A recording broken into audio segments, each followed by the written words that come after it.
जय श्री कृष्ण दोस्तों।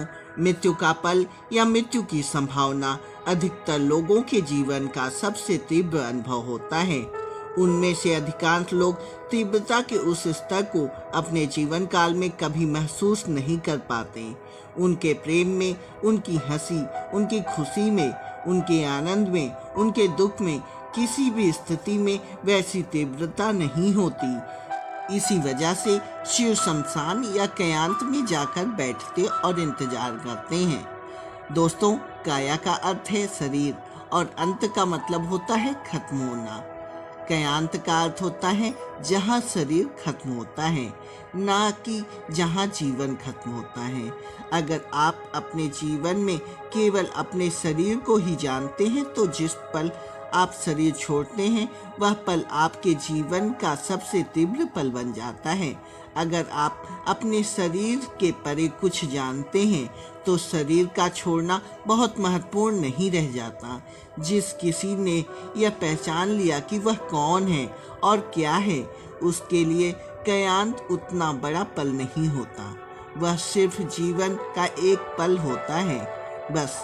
लेकिन जिन्होंने सिर्फ एक स्थूल शरीर के रूप में जीवन जिया है, जब उन्हें शरीर के रूप में सब कुछ छोड़ना पड़ता है तब वह पल उनके लिए बड़ा तीव्र हो जाता है।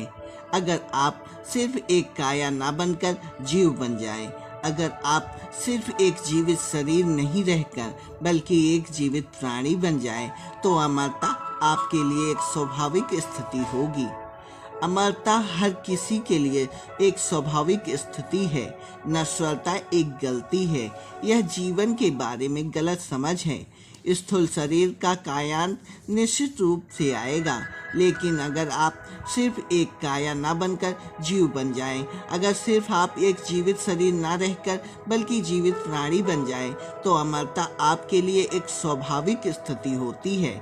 आप नश्वर हैं या अमर, यह केवल आपकी समझ पर निर्भर करता है। इसके लिए अस्तित्व में किसी बदलाव की जरूरत नहीं है। इसी कारण ज्ञान प्राप्ति को आत्मानुभूति के रूप में देखा जाता है, किसी उपलब्धि के रूप में नहीं। अगर आप उसे देख सकते हैं तो वह आपके लिए उपलब्ध है।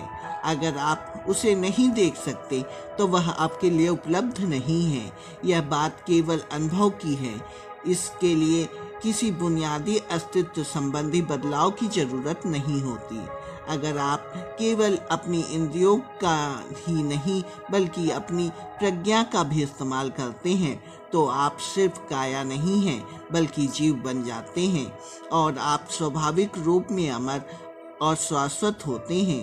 आपको अमरता पाने के लिए प्रयास करने की जरूरत नहीं है, आपको बस इसे समझने की जरूरत होती है। इसलिए शिव ने शमशान को अपना डेरा बना लिया है। शम का मतलब होता है 100 और शान का मतलब होता है शयन या बिस्तर। जहाँ 100 पड़े रहते हैं वही वह रहते हैं, क्योंकि उन्हें पता है जीवित लोगों के साथ काम करना समय की बर्बादी है। आप लोगों को तीव्रता की उस सीमा तक नहीं ले जा सकते जो जरूरी है। उन्हें थोड़ा और तीव्र बनाने के लिए बहुत तरकीब लगानी पड़ती है। हमारे जीवन में अधिक जागरूकता और बुद्धिमत्ता आ गई है। यही समय है जब सिर्फ जीवित रहने की भावना को दबाकर असीम बनने की चाह को बढ़ाया जाए।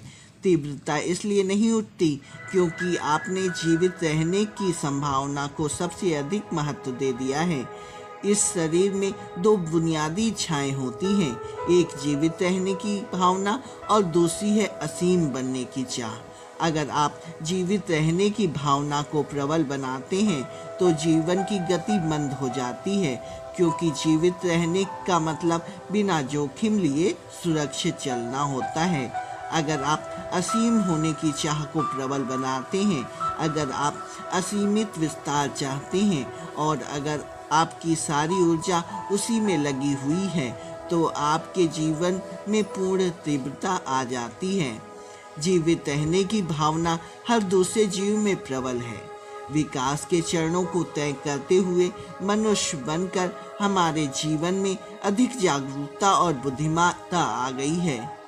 दोस्तों, शिव एक ऐसे स्थान पर बैठे हुए हैं जहां जीवन सबसे अधिक अर्थपूर्ण है। लेकिन अगर आप डरे हुए हैं, अगर आप जीवित बने रहना चाहते हैं, यानी आत्मरक्षा की सोच रहे हैं, तो आप इस बात को समझ नहीं पाएंगे। अगर आप विस्तार पाने और चरम को छूने की चाह रखते हैं, तभी आप इस बात को समझ पाएंगे। वह उन्हीं लोगों में दिलचस्पी रखते हैं जो जीवित बने रहना नहीं चाहते। गुजर बरस करने के लिए आपको बस 4 हाथ, पैर और दिमाग के कुछ सक्रिय कोशिकाओं की ही जरूरत होगी, चाहे वह केचुआ हो, टिड्डा हो या दूसरा जीव हो। ये सब अपना जीवन चला रहे हैं, ठीक ठाक हैं। आपको जीवित बने रहने के लिए बस उतने ही दिमाग की जरूरत है। इसलिए अगर जीवन रक्षा मोड़ पर चल रहे हैं, अगर आपके अंदर आत्मरक्षा की भावना सबसे प्रबल है, तो वह आपसे ऊब जाते हैं। वह आपके मरने का इंतजार कर रहे होते हैं।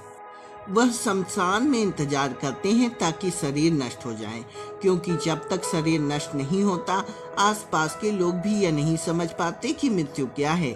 उन्हें संहार का देवता माना जाता है, इसलिए नहीं क्योंकि वह आपको नष्ट करना चाहते हैं। वह शमशान में आपका इंतजार करते रहते हैं ताकि शरीर नष्ट हो जाए, क्योंकि जब तक शरीर नष्ट नहीं होता, आसपास के लोगों को भी यह समझ नहीं आता कि मृत्यु क्या है। आपने देखा होगा कि जब लोगों के किसी करीबी की मृत्यु हो जाती है, तो वह शव पे पछाड़ खा के गिरते हैं, उसे गले लगाते हैं, चूमते हैं, उसे जिंदा करने की कोशिश करते हैं, बहुत सी चीजें करते हैं। लेकिन एक बार जब शव में आग लगा दी जाती है, तो कोई जाकर आग की लपटों को नहीं चूमता। आत्मरक्षा की उनकी प्रवृत्ति उन्हें बताती है कि यह वह नहीं करते। यह सही और गलत का सवाल नहीं है, बल्कि सीमित समझ के मुकाबले चरम समझ का सवाल है। क्या यह सीमित होना गलत नहीं, लेकिन सीमित होना कष्टदायक है। क्या कष्ट में होना गलत है? नहीं। अगर आपको अब उसमें आनंद आता है तो मुझे कोई परेशानी नहीं है। मैं किसी चीज़ के खिलाफ नहीं हूँ।